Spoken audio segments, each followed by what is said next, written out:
প্রধানমন্ত্রীর সঙ্গে বৈঠক করেছেন রেল দপ্তরের প্রতিমন্ত্রী অধীর চৌধুরী। কেন এই বৈঠক এবং কি আলোচনা হলো তার দুজনের মধ্যে আমরা জেনে নেব অধীর চৌধুরী থেকে। অধীরদা, কেন এই মিটিং? মিটিং কিছু না, প্রধানমন্ত্রীর কাছে আমি কতগুলো দাবি নিয়ে গেছিলাম। মিটিং ঠিক বলা যাবে না। সে দাবির একটা হচ্ছে যে পশ্চিমবঙ্গে আরেকটা রেলের কোচ ফ্যাক্টরি দরকার। কারণ ভারতবর্ষে রেলের কোচ ফ্যাক্টরির চাহিদা এবং যোগানের মধ্যে অনেক ফারাক আছে। তাই পশ্চিমবঙ্গের যে কোনো জায়গাতেই, যে কোনো সুইটেবল জায়গাতেই, কোনো পিপিপি মডেলে হোক বা অন্য কোনোভাবে যেভাবেই সম্ভব একটা রেলের কোচ ফ্যাক্টরির আমি একটা আবেদন রেখেছি। আরেকটা বিষয় আলোচনা করলাম, সেটা হচ্ছে যে আপনি জানেন যে বেঙ্গলে ব্রিজ অ্যান্ড রুপ বলে একটা কোম্পানি আছে, পাবলিক সেক্টর আন্ডারটেকিং। সেই ব্রিজ অ্যান্ড রুপ একসময় সিক হয়ে গেছিল। সেই ব্রিজ অ্যান্ড রুপটাকে টার্ন অ্যারাউন্ড করানোর পরেও কিছু ভেস্টেড ইন্টারেস্ট আছে যারা চাইছে না যে ব্রিজ অ্যান্ড রুপটা ঠিক মতন চলুক। সেই ব্যাপারটা ওনার অ্যাটেনশানে একটু দিলাম। ব্রিজ অ্যান্ড রুপটা আমাদের বাংলার একটা পিএসইউ, সেই বিষয়টা সম্পর্কে আমাদের কিছু দাবি আছে, সেগুলো জানালাম। আর মূলত আমি গেছিলাম পশ্চিমবঙ্গে যদি একটা রেল কোচ ফ্যাক্টরির আমার দাবি ওনাকে জানালাম। আমি রেল মন্ত্রককেও জানাতে পারি বিষয়টা, যে প্রধানমন্ত্রীকে জানানোর মধ্যে একটা ব্যাপার আছে, কারণ অর্থের ব্যাপার আছে, সম্ভব কিনা তার ব্যাপার আছে, তবু জানিয়ে রাখলাম আর কি। এটা কিছু না, মানে একটা খুবই সাধারণ একটা বিষয় নিয়ে গেছিলাম। এতে ভাবার কিছু নাই যে কোনো বিরাট আলোচনা করতে গেছিলাম। খুব ভালো লাগলো। প্রধানমন্ত্রীকে এমনি আমরা সবাই শ্রদ্ধা করি, পণ্ডিত মানুষ, শিক্ষিত মানুষ, খুব ভালো লাগলো। বাইপোলের রেজাল্ট এসেছে গতকাল, এরকম কোনো আলোচনা হলো প্রধানমন্ত্রী? না না না না না, কিছু বললেন আপনি? না না না না না, বাইপোল নিয়ে প্রধানমন্ত্রীর সঙ্গে কি আলোচনা করবো?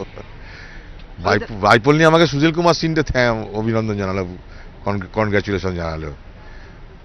অধীরদা, কিন্তু 3 দিন আগে রেল বাজেট পেশ হয়েছে, তারপর আজকে আপনি প্রধানমন্ত্রীর দ্বারস্থ একটা বেঙ্গলের প্রজেক্ট নিয়ে রেল বাজেটে কি আপনি আনতে সফল হলেন না, তাই এটা না না না না, রেল বাজেটে আমি দিয়েছি সবই, তবুও ফান্ডের ক্রাঞ্চ আছে। তো আমি যেটা প্রধানমন্ত্রীকে বলার চেষ্টা করলাম সেটা যে ভারতবর্ষের মধ্যে সব থেকে বেশি সংখ্যালঘু মুসলিম সম্প্রদায়ের মানুষ বাস করে মুর্শিদাবাদ জেলায়। সাচার কমিটির রিপোর্ট প্রকাশ করার পর আপনি দেখেছেন যে বেঙ্গলে মুসলিমরা সব থেকে খারাপ অবস্থা আছে।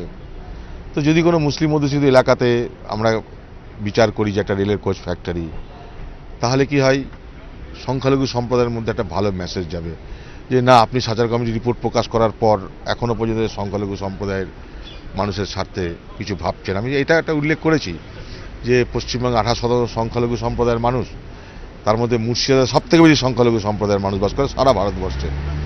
বেঙ্গল এবং মুর্শিদাবাদ এই দুটোর মধ্যে যে কোনো জায়গায় আপনি রেল কোচ ফ্যাক্টরির কথা যদি আমি প্রস্তাবে আমি এনেছি, রেলের এটা বোর্ডে আমি ফেলেওছি, কিন্তু বিষয়টা হচ্ছে ফাইন্যান্সিয়াল ক্রাঞ্চ না। আমি এমআরকে কি বলবো, আমার বানসাল সাহেবকে বা কত বলবো, কিছু তো বার করিয়েছি, কিন্তু এত আর্থিক অবস্থার সঙ্গীন যে আমি আর চাপ দিতে পারছি না। তবে প্রধানমন্ত্রীর মাধ্যমে যদি কিছু ব্যবস্থা করা যায় আর কি।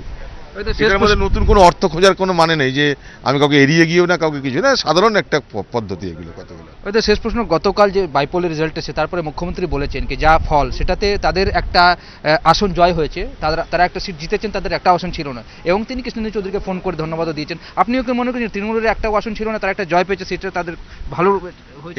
এটা যদি মনে করে তাহলে উনি আগামী দিনে উনিই বুঝে যাবেন ফলটা তেতো না মিষ্টি। কারণ একটা জিনিস তো ধারণা করেছিল যে তৃণমূল একাই পারে, কংগ্রেস তৃণমূলের দয়াতে বেঁচে আছে বাংলায়, এটা এতদিন বলা হচ্ছিল আর কি। তো এটা তো প্রমাণ হলো যে তৃণমূল একা পারে না, এটা কিন্তু স্পষ্ট প্রমাণ হয়েছে। আর মালদার জয়টাকে কিন্তু একটু বিচ্ছিন্নভাবে দেখতে হবে। মালদায় কৃষ্ণেন্দু নারায়ণ চৌধুরীর তার একটা ব্যাপার আছে, সে ওখানকার স্থানীয়, তাদের পরিবারের ব্যাপার আছে, সে ওখানকার দীর্ঘদিনের কংগ্রেসেরই নেতা। সেখানে কংগ্রেসের নিচের তলা কর্মীদের মধ্যে নানা রকমের সমস্যা ছিল, সেখানে আমাদের সাংগঠনিক দুর্বলতা ছিল, এতগুলো মিলিয়ে কিন্তু কৃষ্ণেন্দু চৌধুরী আজকে ওখানটার এমএলএ হয়েছে। এটা যদি ওনারা ভেবে থাকেন যে উনিরা অনেক কিছু পেয়ে গেলেন, তাহলে ওনারা ওনাদের মতো চলতে পারেন, তাতে আমাদের কোনো আপত্তি নেই। কারণ সরকারটা কিন্তু আমরা চালাচ্ছি না, ওনারাই বুঝে যাবেন। আমি আবার বলছি যে এটা কিন্তু প্রমাণ হলো যে মমতা ব্যানার্জি একা কিন্তু ওয়ান্ডার করতে পারেন না। কংগ্রেস ছিল অবশ্যই, তার জন্য উনি অনেক কিছু পেরেছেন। নলহাটির দিকে তাকিয়ে, রেজিনগর দিকে তাকিয়ে এগুলো ওনাকে বুঝতে হবে। আরও বড় কথা সেটা হচ্ছে যে আমরা এতদিন জানতাম যে শহরে মধ্যবিত্ত মানুষ মমতা ব্যানার্জির পাশ থেকে সরে যাচ্ছে, আজ বুঝতে পারছি গ্রামেও সরে যাচ্ছে।